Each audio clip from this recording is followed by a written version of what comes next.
Ayan, kamusta kayo mga Q? Welcome po dito sa aking YouTube channel. Good evening po sa inyong lahat. Ayan, sa mga viewers natin na hindi taga-Aklan at taga-Aklan, magandang gabi po. Ayan, para dun sa mga nagtatanong kung kamusta na yung paghanap kay Joros Flores, kung nakita na ba. So, ngayon po yung ika-13 days ni Joros Flores, mga ka-Q. At hindi pa po siya nakikita. Ayan, hindi pa po siya nakikita, mga Q. So, marami pong nagdadasal na sana makita na si Joros Flores kasi alam niyo naman, ilang araw na rin po siya na hindi nakikita. Ayan.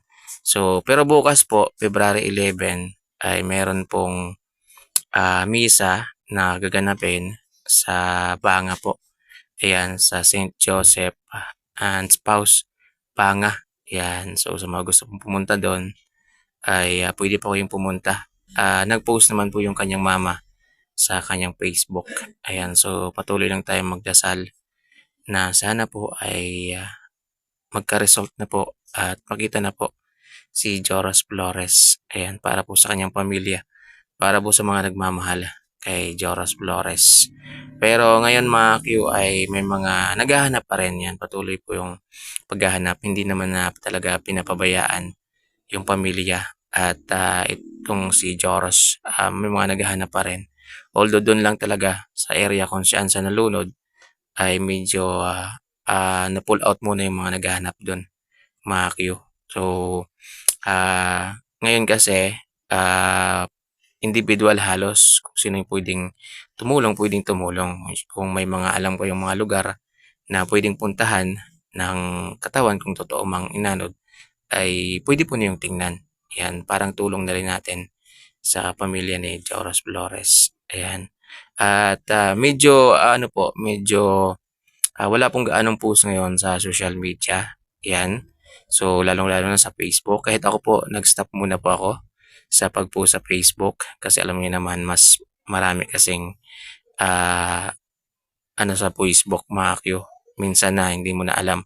Maraming marites na yung iba guys. At ang dami pang nagre-re-upload ng mga video natin tapos ginagawa ng caption na hindi maganda. Ayan. So sana po wag niyo pong gawin yon. Ayan. Lalong-lalo yung mga fake news. Ayan. Na hindi naman totoo. Ayan.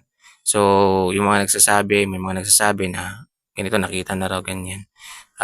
Hindi ko alam guys kung anong pakay ninyo. Pero sana sabihin natin yung totoo. Sabihin natin yung totoo kung gusto niyo mag-update sa mga followers ninyo, sa mga nakasubaybay sa inyo about dito sa pagkalunod po ni Joros Flores, ay sabihin natin yung totoo. Wag tayong pa-clickbait, wag tayong magsinungaling na ganito ganyan guys. Hindi naman po yun maganda. So respeto naman po sana sa pamilya ni Joros Flores. So kahapon kasi nag-post yung kanyang nanay, yan o, na humihiling na tigilan na muna yung pagkukuha ng video sa lugar kung saan nalunod si Joros at pagbabantay sa galaw nila doon.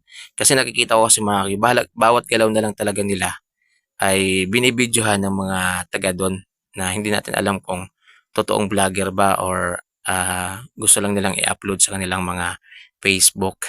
Ayan, sabi nga ng nanay niya kahit batang umiiyak, bibidyohan at gagawa ng caption na kung ano-ano. Kasi hindi naman yata maganda yon. Tapos meron pa mga nagpo-post na nakita na raw kahit hindi pa. Ayan. So nagti-trigger kayo ng parang panic sa mga tao, guys. So ako inaalam ko talaga yung totoo. So yun lang mga Q, update natin na hindi pa po nakikita si Joros Flores sa ika-13 days po niya. Patuloy po tayo magdasal.